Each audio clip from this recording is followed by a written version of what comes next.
안녕하세요. 책 읽어주는 여자 에젤 강미경입니다. 지금까지 사시면서 단 한 사람이라도 나를 통해서 예수님을 믿게 되었다 하는 분 계세요? 사실 크리스천이라면 누구나 전도해야지 하는 부담감은 안고 살지만 막상 그렇게 쉽지 않은 게 전도잖아요. 그래서 오늘은 제가 지난번에 소개해드린 지존파를 전도하셨던 이재명 집사님의 영혼을 살리는 전도행전을 통해서 어떻게 하면 쉽고도 정확하게 전도할 수 있는지 또 여러 가지 사례를 통해 한번 배워보도록 하겠습니다. 주일학교 교사로 봉사하는 김정임 집사가 특별 전도를 부탁해왔다. 오빠를 청부사례에서 서울구치소에 있는 처녀무닥인데요. 태어날 때는 남자였는데 성전환 수술을 받아서 지금은 보기 드문 미인이에요. 길에서 마주치면 여자들도 다시 돌아볼 정도니까요. 이름은 주희인데 호적엔 남자로 되어 있어요. 5살 때부터 무당을 했는데 지금 24살이니까 20년째 하고 있는 셈이네요. 주희가 어릴 때 제가 옆집에 살아서 주희 엄마와 무척 친해요. 그때는 제가 예수님을 믿지 않을 때라 주희에게 점도 많이 봤어요. 정말 쪽집게예요. 주희와 그 엄마를 전도하려고 3년째 기도하는 중인데요. 그만 살인사건이 터졌지 뭐예요. 지금이 바로 기회인 것 같아요. 주희가 오빠가 있는데 동양 챔피언까지 할 정도로 한때 유명한 권투 선수였어요. 결혼했다가 이혼했는데 평상시엔 더없이 좋은 사람인데 그만 술만 먹으면 돌변해요. 장소에 상관없이 주위에 사람이 있건 없건 아무나 덮쳐서 강간하려고 하니 완전히 사탄의 짓이죠. 견디다 못해 그 엄마가 주희 오빠를 여러 번 정신병원에 입원시켜 한두 해 있다가 나왔는데 지난달에 세상에 병원에서 나오자마자 이번엔 그만 주희를 덮쳤지 뭐예요.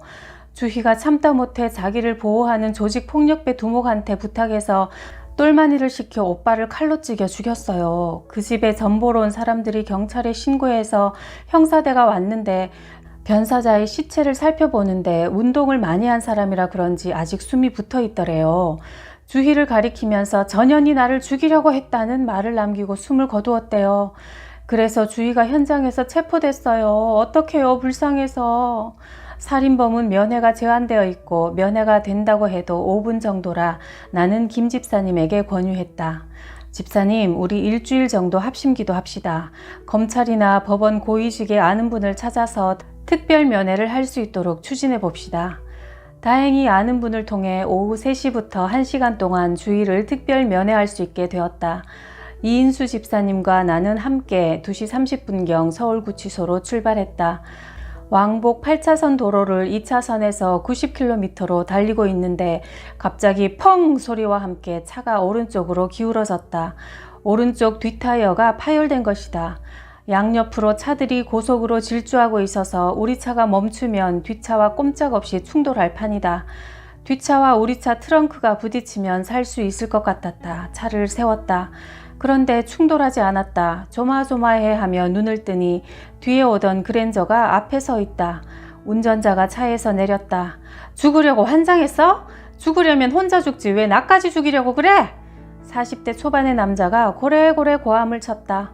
선생님, 용서하십시오. 3달 전에 구입한 새 차인데 갑자기 타이어가 터지는 바람에 어쩔 수 없었습니다. 어디 다치신 데는 없습니까? 괜찮아요. 오늘 운 좋은 줄 아슈? 우리는 차를 길가에 세우고 타이어를 갈아 끼웠다. 사탄의 제자인 무당을 전도하러 가니 사탄이 우리를 죽이려고 타이어를 파열시켰지만 주님은 우리를 안전하게 보호해 주셨다. 서울구치소에 도착하니 4시쯤이었다. 전후 사정을 설명하고 이중 철문을 몇 개나 거쳐 변호사 접견실에 안내되었다. 교도관이 책상에 앉았고 푸른 수의를 입은 긴 머리의 여자가 고개를 푹 숙인 채 소파에 앉아 있었다. 주희야, 고생이 많지? 우린 자네를 도와주러 왔어. 고개를 들고 나를 쳐다보는데 전설의 고향에 나오는 귀신 같았다.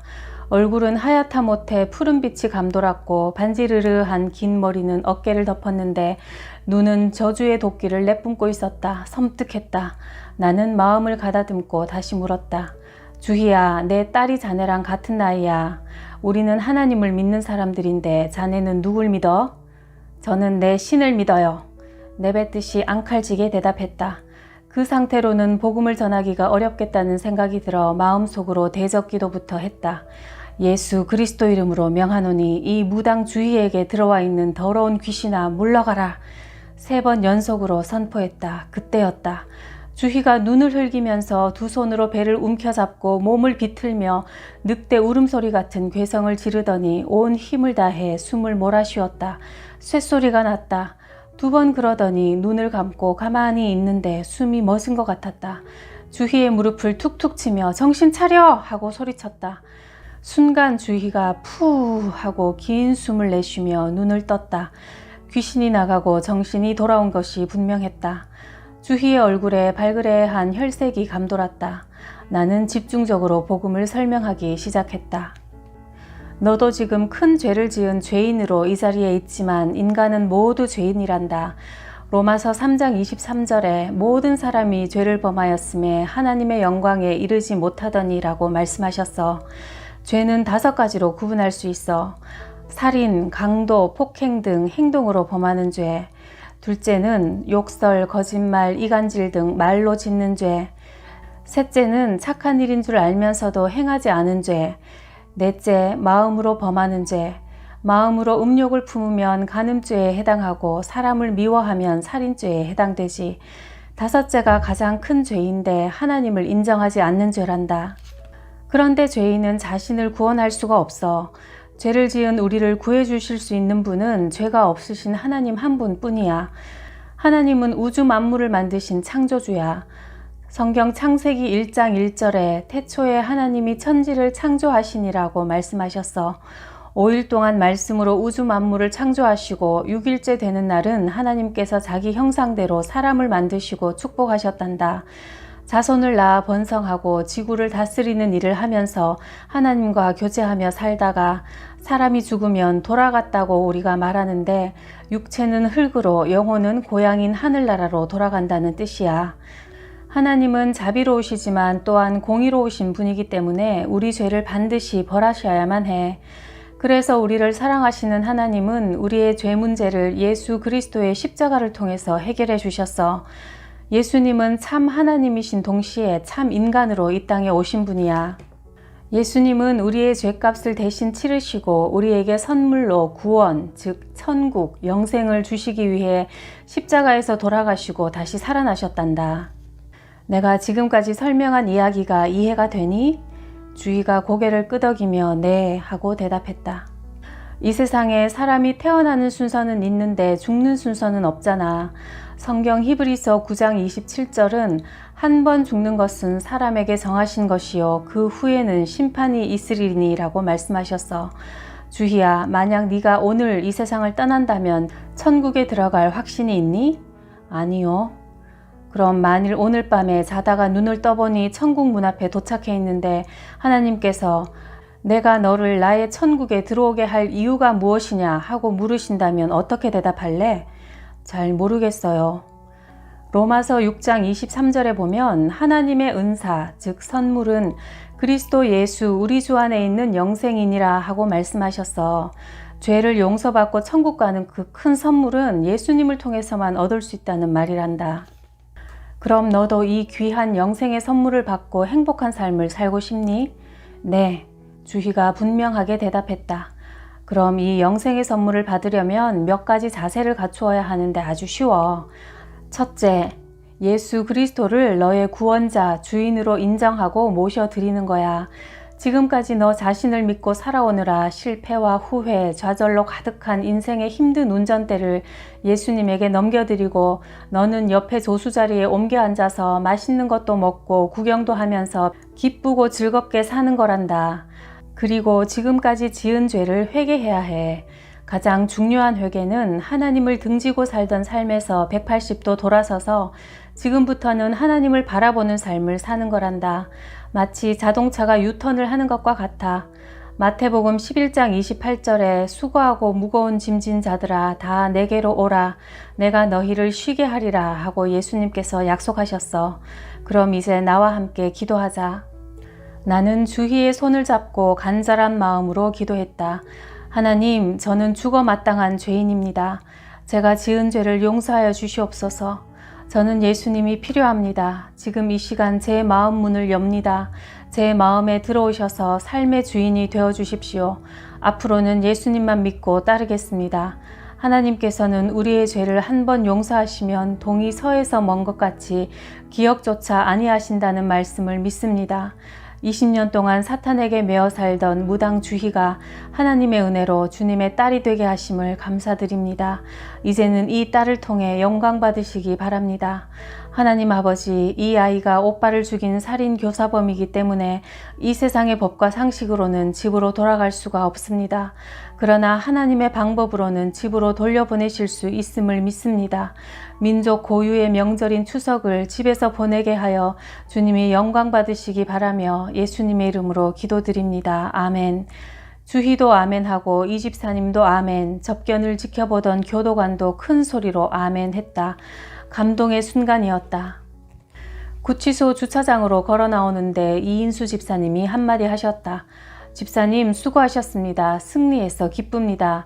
그런데 살인범을 집으로 돌려보내 달라니 그 기도는 잘못됐습니다. 아, 집사님도 아멘 하셨잖아요. 이 집사가 하도 큰 소리로 아멘 하길래 엉겹결에 따라하긴 했지만 하여간 그 기도는 잘못됐어요. 엿새 후 이른 아침에 김정임 집사님이 전화를 했다. 정말 까무러칠 만한 소식이었다. 주희가 어제 보석으로 석방되어 집에 와 있다는 것이다.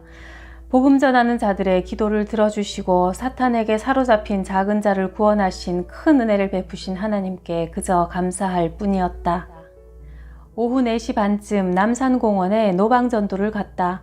4월인데도 날씨가 흐렸다 개었다 하며 바람이 불어 을씨년스러웠다. 공원 여기저기 서성대는 사람들이 많았다. 파란색 잠바를 입고 벤치에 앉아있는 한 남자가 눈에 띄었다. 실례합니다. 옆에 앉아도 되겠습니까? 앉으이소. 그는 담배 연기와 함께 긴 한숨을 내뿜었다. 그의 얼굴을 보는 순간 불길한 생각이 들었다. 표정이 몹시 어두웠다. 마음속으로 기도하며 복음을 전할 준비를 했다. 선생님, 경상도 분이신 것 같은데 실례지만 고향이 어디십니까? 경북 점촌입니다. 아이고, 동향분을 만났네요. 반갑습니다. 악수를 청하며 나이를 물었다. 연세는 어떻게 되셨는지요? 51살입니다. 제가 1살 더 먹었네요. 퍽 젊어 보이십니다. 선생님, 아주 중요한 말씀을 드리고자 하는데 들어주십시오. 고향 선배님의 청이니 거절할 수가 없군요. 말씀하시지요. 승낙을 받고서 1시간 동안 열심히 복음을 전했다. 성령의 도우심으로 잘 이해하고 마침내 눈물을 흘리며 죄를 회개하고 주님을 영접했다. 김영기라고 이름을 밝힌 그는 아주 충격적인 이야기를 했다. 자신은 현재 건실한 중소기업의 사장인데 회사에서 점심을 먹고 남산공원에 올라와 마지막으로 서울 시내를 내려다보면서 담배 한 대를 피우고 자살하려던 순간 나를 만났다는 것이다. 사장님, 혹시 사업에 어려움이 있으십니까? 아니요. 그럼 가정 문제입니까? 아닙니다. 지금까지 누구에게도 말 못한 사연이 있는데 말씀드리지요.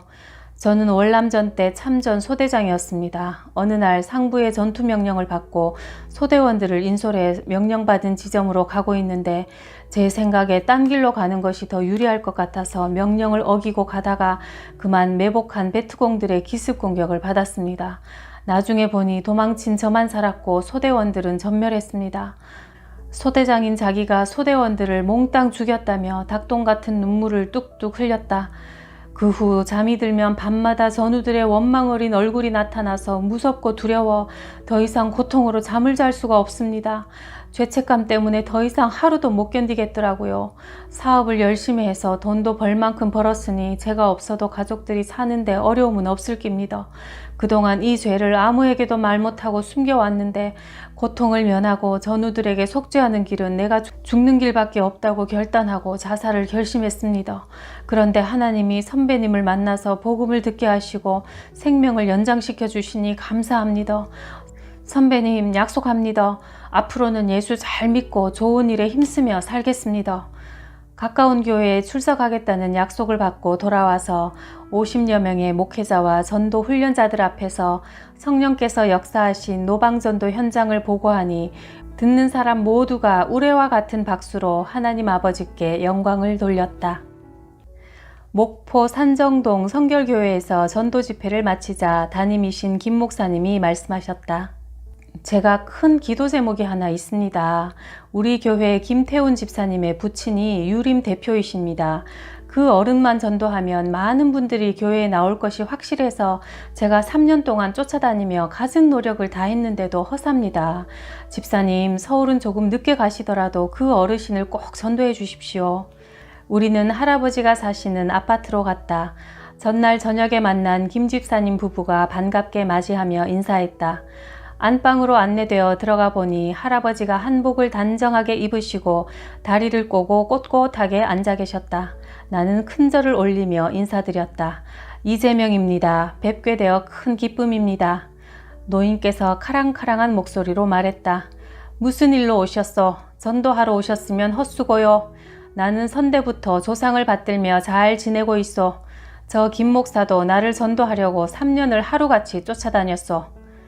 만만치 않은 분을 만났구나 하는 생각으로 하나님께 도와달라고 속으로 기도했다. 어르신, 저는 유교는 종교 중에 손님을 가장 잘 대접하는 종교라고 알고 있습니다. 맞습니까? 맞소. 맞장구를 치셨다. 어르신을 뵙고 싶어서 제가 서울에서 먼 길을 왔습니다.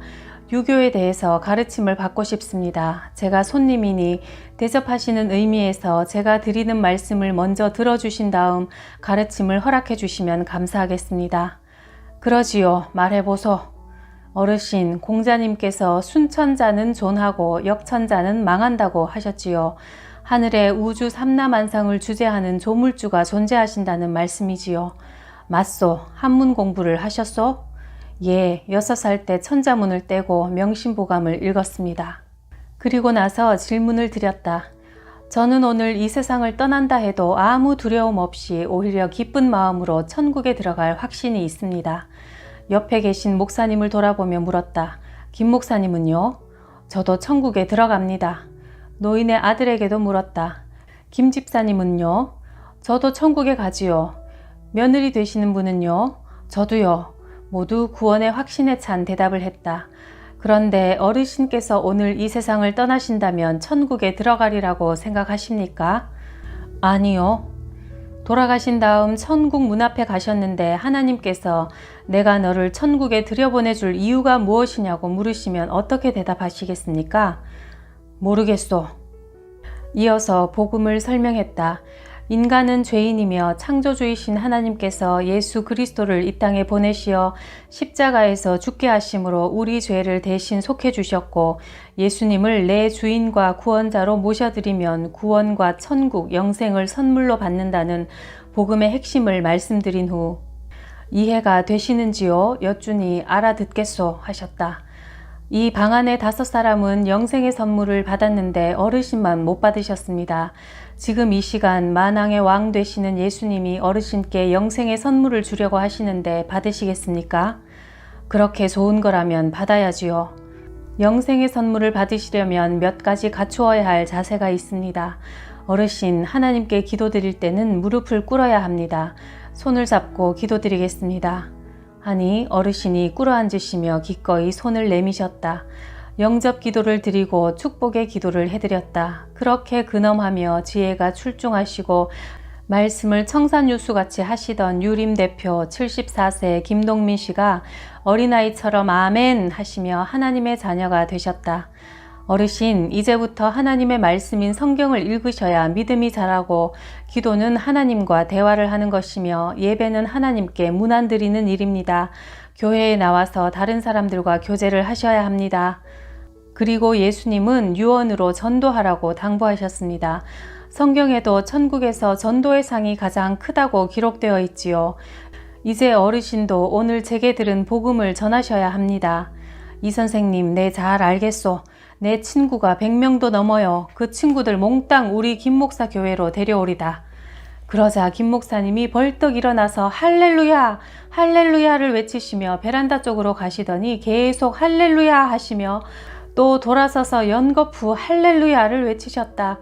거의 이성을 잃다시피 좋아하시는 모습에 모두들 한바탕 웃었다. 차를 마시고 일어서려는데 어르신이 잡으신다. 아니요, 그냥은 못 가십니다. 점심 드시고 가셔야지요. 얘야, 특별히 신경 써서 잘 준비해라. 그래서 식사 대접을 융숭하게 받고 김동민 할아버지 가족의 따뜻한 전송을 받으며 우리는 차에 올랐다. 김 목사님이 말씀하셨다. 이 집사님, 목회하면서 오늘처럼 기쁜 날은 처음입니다. 참으로 감사합니다. 감격에 겨운 소리를 들으며 목포의 유달산 너머 하늘을 바라보니 구름 한 점 없이 푸르렀다. 하나님께서 가장 기뻐하시고 또 천국에서도 제일 상급이 큰 일이 전도라고 하니까요. 오늘 이재명 집사님이 가르쳐 주신 방법으로 가장 가까운 사람부터 한번 복음을 전해 보시기를 바랍니다. 그러면 이전에 느끼지 못했던 큰 기쁨을 맛보게 되실 겁니다. 사실 저도 이 방송을 하게 된 계기가요. 기도 중에 하나님께서 방송으로 복음을 전해라고 너무나 분명하게 말씀을 주셔서 사실 저는 이렇게 남들 앞에 나서는 것을 전혀 즐기지 않는 성향이라 진짜 큰 용기를 내서 순종하는 마음으로 시작을 했거든요. 그런데 야, 복음을 전하는 것이 이렇게 행복한 일이구나 하는 것을 요즘 정말 새삼 느끼고 있습니다. 구독, 좋아요, 댓글로도 저에게 기쁨을 주시는 여러분께 감사드리고요. 전도자의 복도 꼭 누리세요.